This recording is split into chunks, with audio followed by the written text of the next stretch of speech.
shows here before. Wow, great. A few of you, welcome back.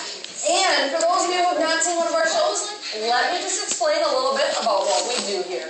We show you birds from all around the world, and our birds here do natural behavior. What that means for you is you're going to be seeing some flying today, among other things. And when I talk about flying, I'm not just talking about birds flying down here on the stage with me, like that military macaw, but some of our birds are going to be getting out there with all of you. Is that okay with everyone? Yeah!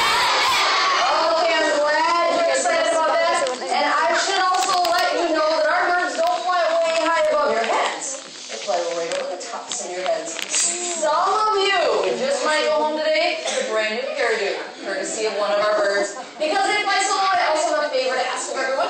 You see one of those birds coming your way, just keep your hands down. That's for your safety. It's also for the safety of our birds. Now again, my name is Laurel, and I am one of the trainers here, and I get to have all the fun out here showing you these really cool birds, but there are several other people doing all the hard work, so I would like to introduce them. If you turn around and look up there, it's hard to see, it's in the dark, but Weston is up there. Give Weston a wave, and a big hand, and you give him a hand as well. And Dave and Rebecca are running around somewhere as well. Give them all a great big hand. Yeah, the jokes here at the bird show are not very good, so I do apologize in advance for that joke. We are going to get officially started here with a type of bird that I bet many of you will recognize. This is a kind of bird that some people keep in their homes as a pet.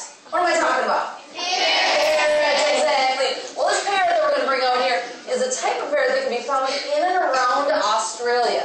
It comes from a family of parrots called cockatoos. This one's called a sulfur-crested cockatoo, but we just call him Coconut. I'm going to ask you all a really big favor. Would you all please say hi to Coconut for me? Thank you very much. Listen closely. We are going to see if Coconut will say hi right back at you. Can you say hi, Coconut? That's about all Coconut says. This bird is 14 years old and he has not learned very many sounds in 14 years. But cockatoos are not known for copying and mimicking like other parrots. These birds are more known for their body movements, and that is how they communicate with the other members. That's how they communicate with the other members of their flock, because they live in I don't know what Coconut's up to. Sometimes he gets a little bit crazy around here.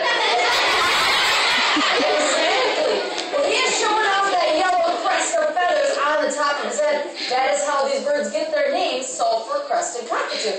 But he also has hidden yellow feathers under his wings and under his tail. Let's see if I'll show them off for you. Nice job, Coconut. And we can't forget about those white feathers. They are all around his body. Very nice white feathers by Coconut. Now this bird, I don't know about the rest of you, but I think this has got to be one of the coolest looking birds I've ever seen. You guys agree with me? Yeah? He kind of likes you guys a lot too, I think. Well, here in the United States, there are a lot of people that keep cockatoos like this in their homes as a pet. But if you lived in Australia, you might think a little differently about cockatoos. You might think of them as a pest. And that is because these birds live in very large numbers. And they also eat seeds. And the farmers, especially in Australia, don't appreciate those cockatoos that fly into their field and eat up all their seeds. And it's something that's not really appreciated by those farmers. But here in the United States, there are a lot of people that like to have cockatoos around them in their homes because they're up to crazy things like Coconut's been doing out here this whole time. Does anybody remember, or you know they're from Australia, but do you know that Australia is kind of a cool nickname? Have you ever heard of it before? It's called the Land Down Under. You guys heard of it? Coconut's heard that one before as well. One more thing before Coconut leaves, he is going to wave to everyone. He wave to all these nice people. Oh, that's Coconut. He's our sulfur-crested cockatoo.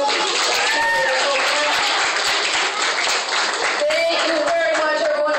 Coconut is a lot of fun to get out here, especially to start the show off, because he is up to some crazy antics while he's out here. But as I mentioned, cockatoos are not known for making lots of cool sounds, necessarily. Well, we're going to bring another parrot out here right now, and this one is thought to be one of the best types of sound copying parrots in the world. It's called an African gray parrot, and our African gray parrot's name is Alex. He's right here. And Alex is just his nickname, but he can tell everyone his full name. Alexander is his full name. Often when Alex gets out here, he blows everyone a nice big kiss. Yeah, not bad for an animal that doesn't have any lips. He has also picked up a lot of sounds from us here at the bird show. Like when we get sick, sometimes we have to blow our nose. That one gets a little messy sometimes.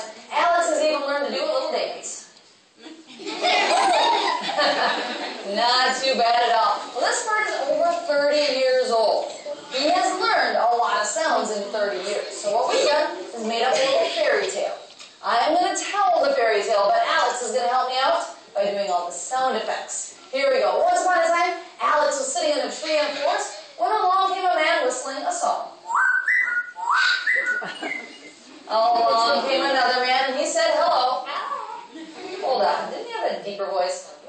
Yeah, that's right. Well, the two men were talking, and eventually one of them got a message on his pager. Of course, if you get a message on your pager, you need to get to a telephone.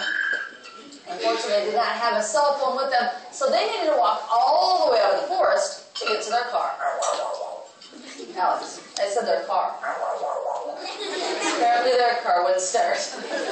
They did eventually get that message, and it said there had been some action on the stock market. Not all that news was good, and the time was right for the men to cut down the trees in the forest so they could buy things for their families. The first thing they wanted to buy was a big screen TV so kids could watch their favorite cartoon. Popeye? Anybody here remember Popeye? It's kind of an old story. Parents want to watch their favorite classic movie, Bridge on the River Kwai. Alex was listening to all this. He was getting a little worried. He thought if the men cut down all the trees, the animals might lose their homes. So he decided to warn some of his animal friends. First he saw his friend the cat. Nice big cat. Not too far away from that cat, there was a little horse. Very little horse, apparently. And up in a tree, he saw an owl. A small owl as well, and then he saw his friend the whippoorwill. Wow, really large whippoorwill. He also went down to the lake where he saw the Minnesota state bird, the loon. Very nice loon, Alex. Of course, also on that lake, there was a mallard. Then he saw the most endangered animal of all, the rubber ducky. It could happen. Remember, this is a fairy tale. But wait a minute, I thought fairy tales were supposed to have happy endings. This doesn't sound very happy at all. It sounds like the men are going to cut down the trees, the animals are going to lose their homes, there'll be nothing left but ghosts. Very scary. Luckily, the men realized the animals needed those trees to live in, but before they left the forest, they looked up at Alex and they said goodbye.